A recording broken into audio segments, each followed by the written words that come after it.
Well, welcome, Navin, to the Leaders Who Care series. And it's up to you to prove to everybody that you really are a leader who cares. So no Wow. pressure. Um, I don't think you'll have any problem. But in all seriousness, just welcome. It's great to have you here, and I'm looking forward to making this a good conversation and sharing with the audience all the good stuff that you're up to and have done and will do and everything in between. So um always the best place to start if you can briefly introduce yourself. Now, men have a problem with this. They usually start with what they do. I don't know, but I'll get to that. Tell us about where you're from originally, where you're now, your family. It could even be something you've never told anybody ever. You want to reveal it to the world now, something like that. But share with us about Naveen. Yeah, I'm currently in the Midwest, Columbus, Ohio. I grew up here and made a little couple rounds and came back here. So raising a family, two teenage daughters, a wife, just a blessing for me. And it's powered a lot of the things that I've done in life so far. Pretty good. Any dogs or cats? No pets. I do want a dog. My wife is not really that keen on pets, but that is an aspiration of mine to have a family dog. All right. All right. Well, let us know how the negotiations go over in the future. You know how it's been up to this point, obviously, if Right. I've ever It's done. like, yes, dear. All right.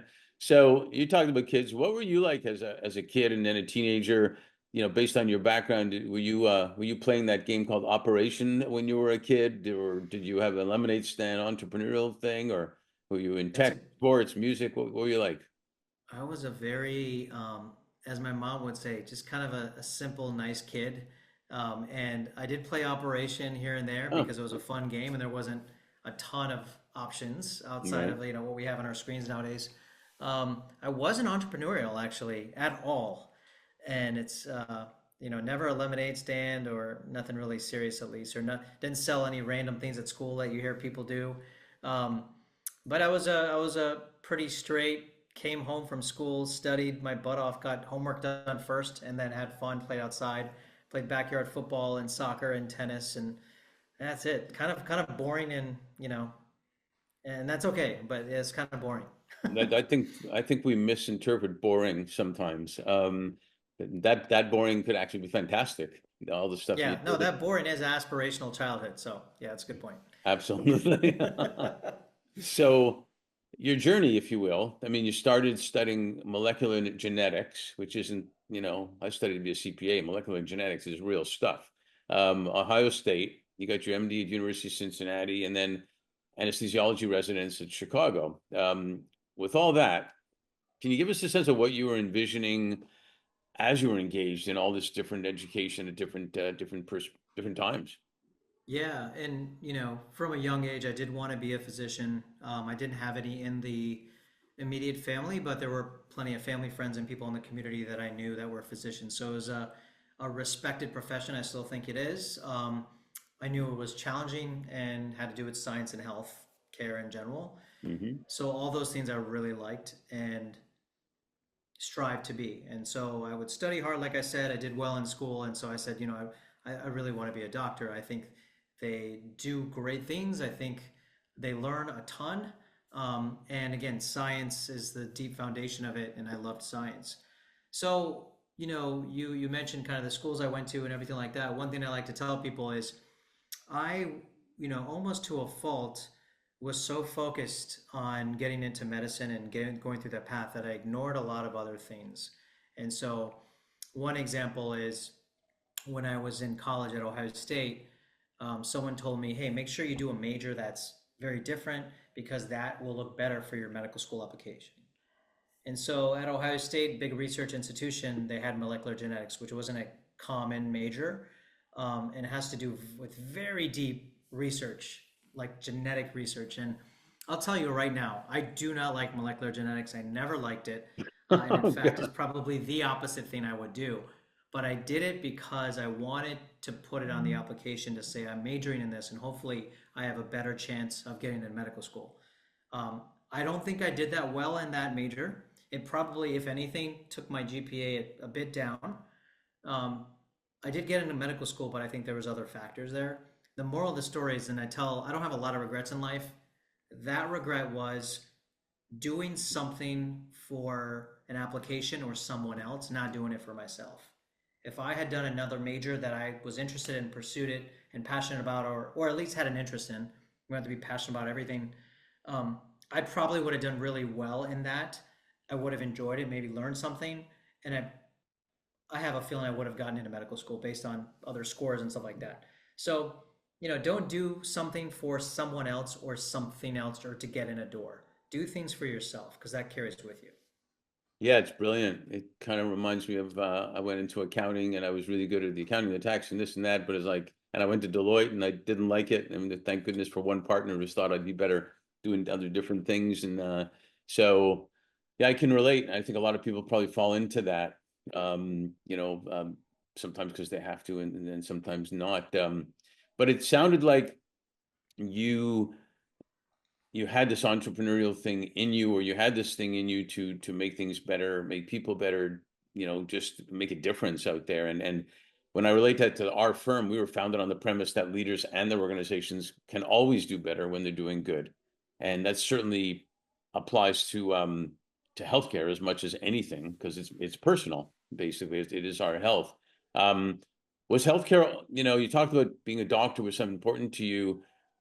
Was it just being a doctor at that time, or was healthcare always high on the list? And in what sense was it? Was it just like, the doctor on TV, or what turned you on about it?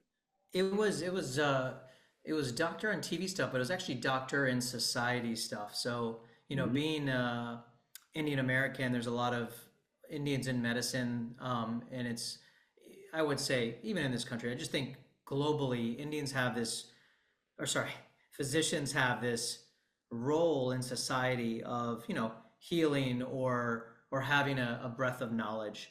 And that was so true with the physician family friends in our community. When something would come up, we would go to them. My parents would go to them. And I really respected, and I still respect my parents, but they would say, okay, let's ask Dr. Whoever. And so I think that shaped how I looked. I'm like, wow, like this is a trusted person in society. That Right. was aspirational to me. I saw them, take care of me. It was a little scary sometimes being the patient, but I looked up to them.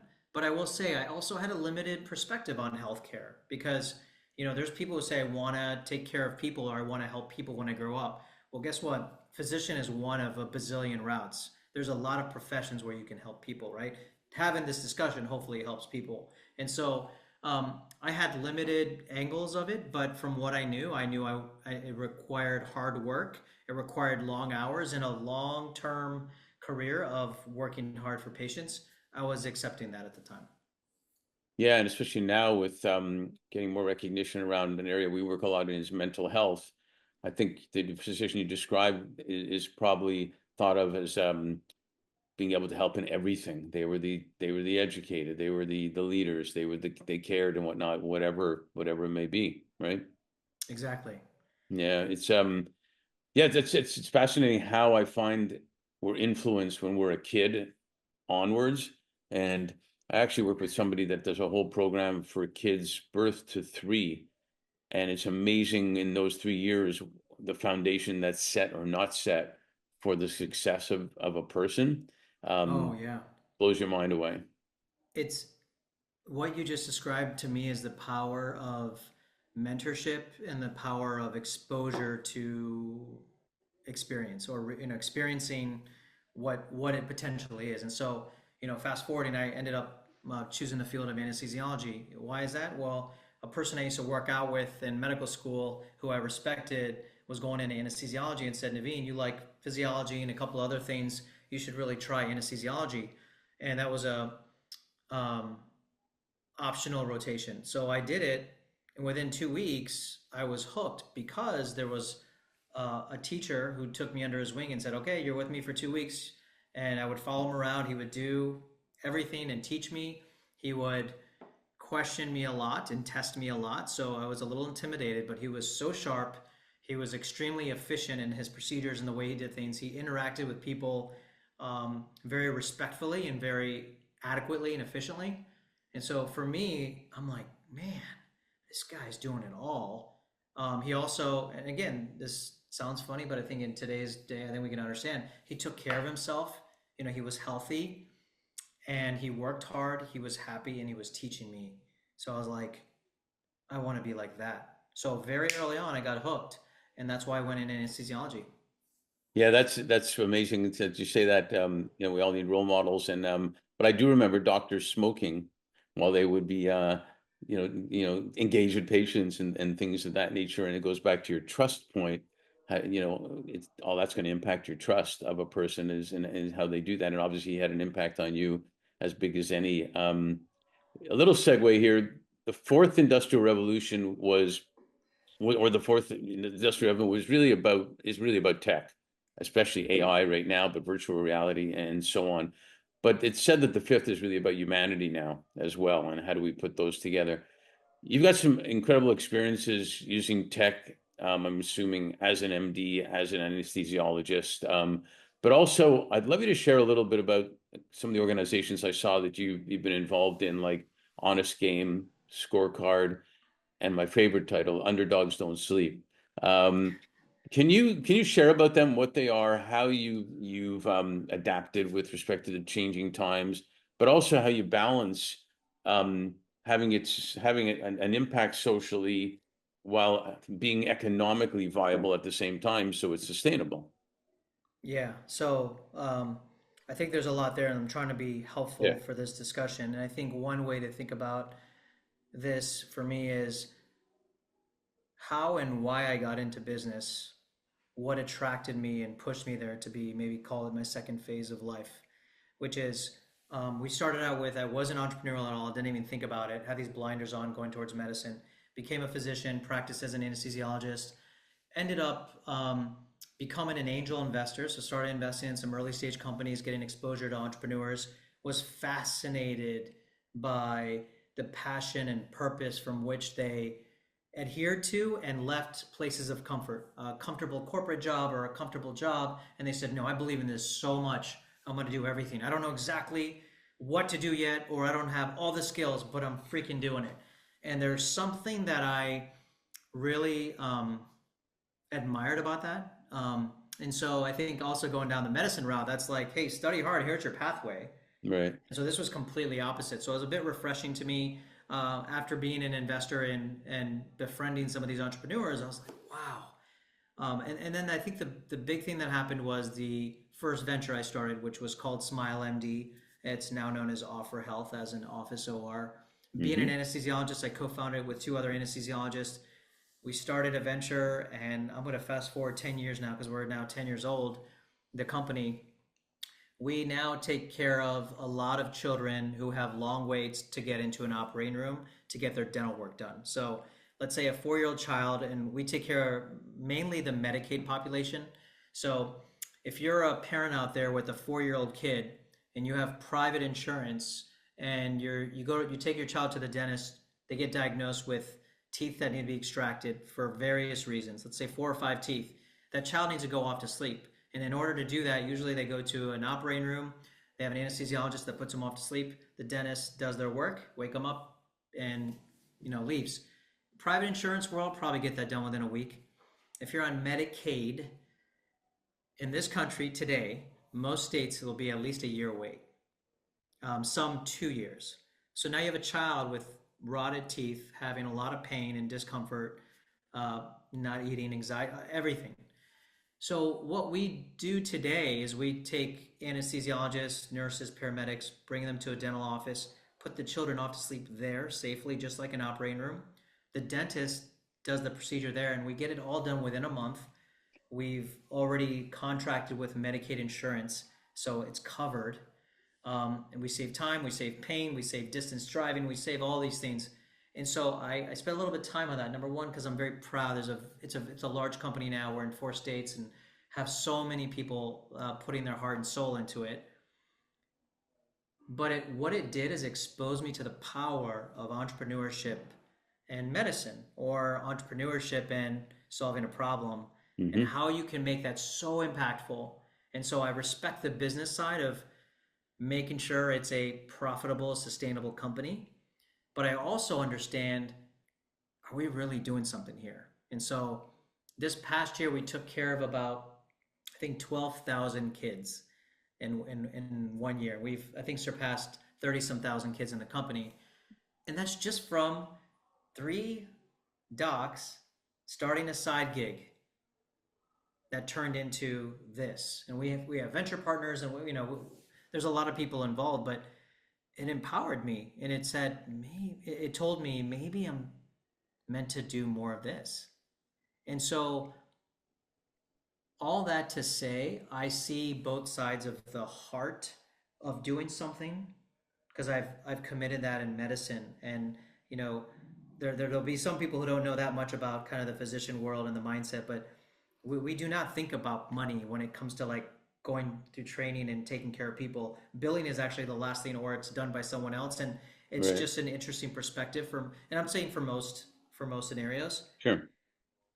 In business, I felt like it was always the opposite. It's transaction first, and then we'll hopefully bring value to you. And I know I'm being extreme on sides, but now you take that in the middle, and it's like, okay, I want to do good. I need to be reimbursed by. I need to have a sustainable model for it. So that is how I apply this to the venture world, which some people would call a social impact aspect, or they'll call it altruistic, they'll call it charity. That is not true. You actually have to be really smart in business, but you also have to have a heart to say, of all the 10 things we want to do, this is a better product than this product, or are we really serving people in a way where I can be proud as a father, and talk to kids and say, this is what we do for people. And that's what I do. I do a lot of mentorship and talks for high school students and stuff. I really love that. So Yeah, thanks for bringing that the way you brought it, because that is essentially making an economic and social impact at the same time. And you can't really make a good social impact if it's not economically viable, because it won't be sustainable.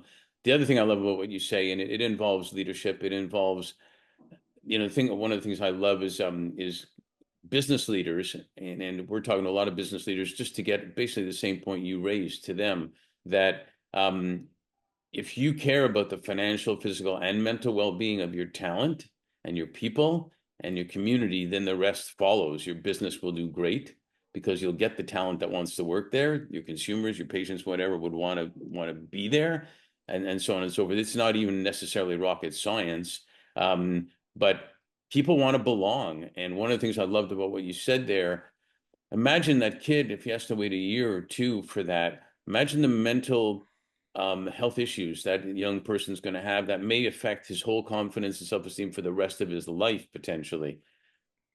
we saw a child that went to the ER 30 times, 30, because they were in pain and they couldn't get seen. And so finally, I think we went to a practice where they told us, and we saw the child. So that is spot on. There's so much pain and suffering by the patient and the family and the guardians and whoever's involved. Hmm.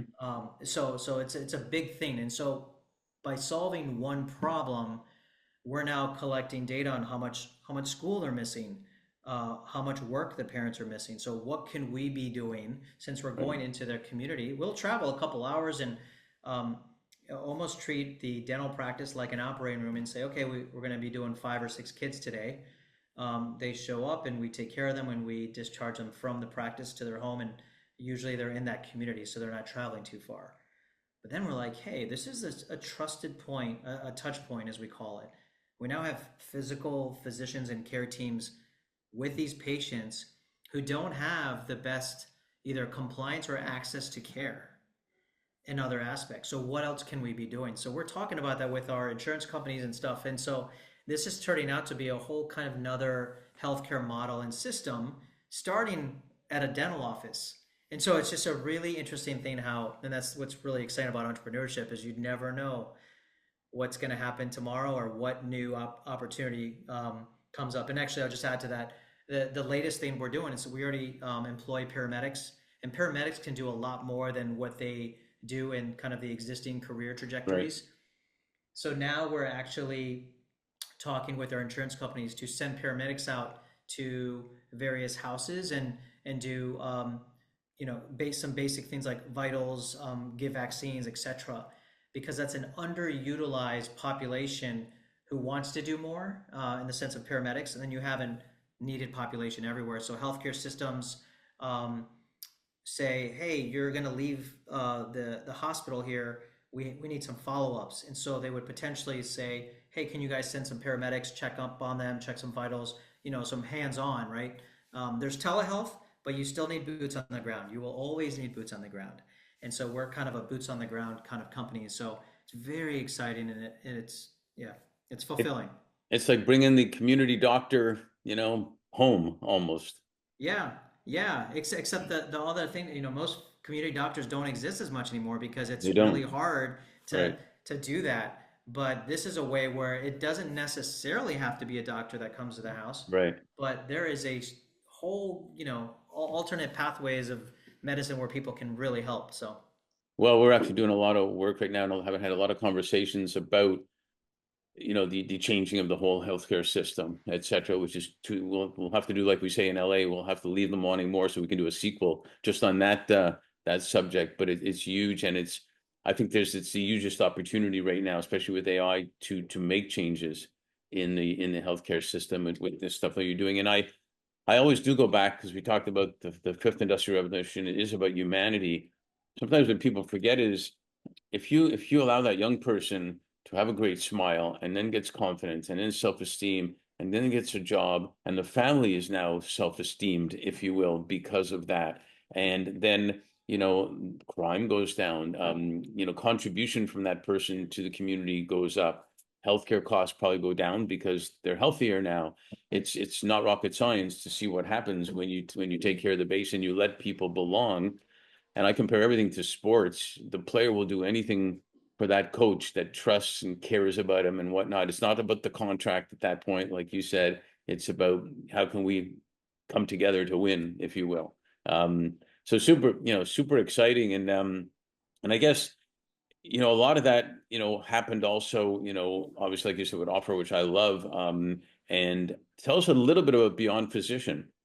yeah, so Beyond Physician is a venture I co-founded 3 years ago, and that was when I eventually left my medical practice to pursue venture capital, which we haven't even spoken about, but I know a Coming. lot to talk about. A lot to Right. talk about.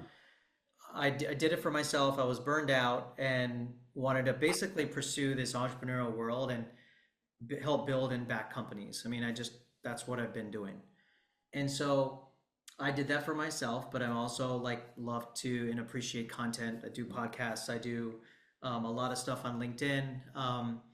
And so I'm vocal about it. I ended up writing a book called Physician Underdog, which is essentially going into a field that I thought was going to make me happy, fulfilled, everything. And then I realized, man, why do I feel this way? And so I felt like an underdog that I specialized in this specific journey, but then I never, but then now what?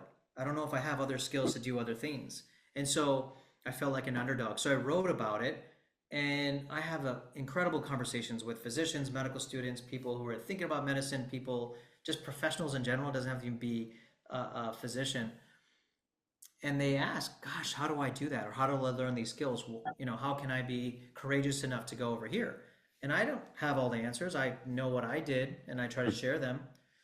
But Beyond Physician was created to take a lot of the interest of what physicians want to do and empower them and enable them by having training courses. So if they want to learn more kind of on the finance side to run their practice or start a venture, or they want skills from a leadership standpoint, because that stuff we don't really learn. We just start taking care of patients and become Right. leaders, but we haven't had formal training. So Beyond Physicians is a full marketplace and learning management system. So imagine training for various financial skills to learn because you want to manage your practice better, but then also having the marketplace to say, well, now that you've learned these financial skills, you also can consult for some of these ventures. So now you can monetize for yourself. Hey, I learned these skills. I mean, it's kind of what college is supposed to do, which is let's go to college to learn and then let's get a job and apply those skills. So that's what this is, and I it's love it. great. We got some big announcements coming, and we're getting a lot of traction. But the I just created a course called it has to do with thought leadership. So the things that I do, I write books, I write content, do articles and podcast interviews and stuff like that. So I've built a brand, and there's a lot of physicians out there who would love to do that or become an expert in their own domain. But the modern world is very different, from content. So some people from physicians that I talk to say, if I did more research and research papers, that might make me a thought leader. And I would say that's a little bit more of a back in the day that used to be true. That's no Hmm. longer true. So I just told someone recently, hey, instead of doing more research here, because you've already done multiple projects and you're already a published author, why don't you try some of this? Because that's the modern thought leader, because no one's going to know who you are. Yeah, So, sorry, we'll talk about that because yeah, there's a lot of pick your brain type of stuff that we're working on yeah, as well that relates to that. And it's so exciting because it is a changing the model, if you will, and younger people have a lot to do with that. Thank goodness. But you're still young. I'm working on it, being young at heart. So, but it's fascinating stuff. I do want to get to talking a little bit louder. That's a dad's yeah. joke, I guess, if I said that's the type of thing. But tell us where the name came from, first of all, and tell us a little bit about what your mission is, what your goal, what you're doing, what are you trying to achieve? Yeah, and so the venture capital firm my co-founder is called Loud Capital, and that came from early on when we started investing. We raised a small angel fund and then a few more funds after that, and started investing into ventures. At this time, that was we were industry agnostic, so healthcare and non-healthcare. We did a lot of different companies. We would befriend the entrepreneurs. We would help them out in many ways, just being entrepreneurial. And eventually they said, "Gosh, you guys are really helpful. Thank you so much." And we said, "What do you mean?" And just realized that we were a small fund at the time, but we just realized a lot of investors and venture partners and venture firms had an opportunity to help more with their expertise and network. But there's a lot of firms that don't necessarily have people who have built companies or um, who have that empathy. And Hmm. so, of like what the founder's going through. So, very early on, we're like, well, that's how we are. Like, we're only in this because we like doing this. It's not really just managing a fund. And that's okay, by the way, if you only like managing a fund, but that exists. So very early on, we said we're going to be not silent investors, but loud and active investors. So Loud Capital, that's where the name came from. Um, Eventually, my burnout in healthcare has softened, and had a few partners join the firm, and we're getting bigger and stronger and um, more And clear louder. and louder and more clear. And right now we're focusing on healthcare ventures, just because we can really get deep into it. I mean, I've learned so much on the offer health and beyond physician journey outside of the hospital and clinical of insurance companies, hospital systems, like the needs for people, how to make this thick tape. How do you get through it? So I think we can be really helpful partners. So we're focused on healthcare ventures. We're an alternative investment firm, so we have actually other kind of dividend paying opportunities for investors, and then we have our Loud Lift program, which is to be loud and active. How do you formalize that structure? And so we've built a structure of service partners. Actually, after this interview, we're doing a live on LinkedIn to help founders wellness, just to talk about Good we're always stuff. we're bringing one person every couple of weeks, and they're going to tell their story, but then it's an open kind of dialogue on like, how do you invest in yourself. So today's called investing in yourself. What can you do to kind of bring control into this uncontrollable world? And so these are things I really nerd out on, because I think these are the things we all need as founders, builders, leaders. Like, there's knowledge out there. There's, okay, hiring, there's people that can help you and all that. Like, how do you manage all this? How do you get better? How do you show up positive for others? How do you keep humanity in these humanity potential cultures? It's like, that's the stuff I really, really have dug into. Yeah, man, you got me psyched. My favorite thing in the world is coaching kids on in the dressing room before you get on the ice type of thing, Oh, I love that. Oh, and love it. preparing for it and everything. And they would always joke with me saying, "Yeah, we remember the V word, visualization, because we always want to visualize the game and everything." And I had a coach that taught me that, and he said you can apply that to sitting down for your CPA exam too. Visualize Yeah. before you go in there. and stuff like that. So we got some good stuff to talk about on all this, and because it's right in line with some of the stuff we like to shake up and disrupt on too, that the world's craving for. People are craving for it, and then so on. But as I say in LA, we tell them that leave them wanting more, so we can do a sequel, and we'll have to do a sequel probably. But I got one last question in this part for you. Yeah. I had a client in 2021. That told me while he was talking about 2020, the pandemic here. He said, Mark, that was the year that flew by slowly.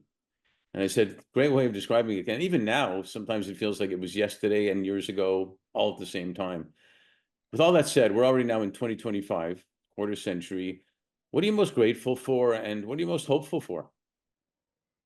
I am grateful for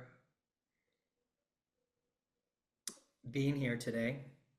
I think it's been challenging for not only myself, just when I interact and support others and be supported by others. I'm one of the people who wake up in the morning and I'm grateful to wake up. So that's where I am in life.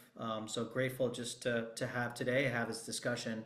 Um, I'm hopeful for the realization. So I'm hopeful for everyone understanding the meaning of life because in a world where we can look at, there's people not doing great things or not helping or not realizing or vanity or social media, like all this kind of stuff. I've also realized my pathway to where I am today. I've realized so much, and I've evolved a lot. I've matured a lot, but I also think everyone has their pathway and their speed. And so I'm so hopeful when I talk to someone who maybe is irritating me or doing things that I don't agree with. I'm hopeful that they will be on their journey and realize what I realized today. Super cool. Humanity. So I'm hopeful for humanity, really. You know, I'm not disappointed. I'm actually hopeful for that. It's a good thing to be hopeful for. Well, I'm grateful that I have a new friend. And I'm Yeah. I'm I'm grateful that you are a leader who cares, and way to show them. I like that. And I think I'm hopeful for the same thing. Actually, I think we have a lot of opportunity ahead of us in a lot of things you're talking about and what's going on in the world. And so it is up to leaders to make it happen. So let's make it happen. Yeah, let's do it, man. Thanks for being on the series. Thank you very much for doing what you do.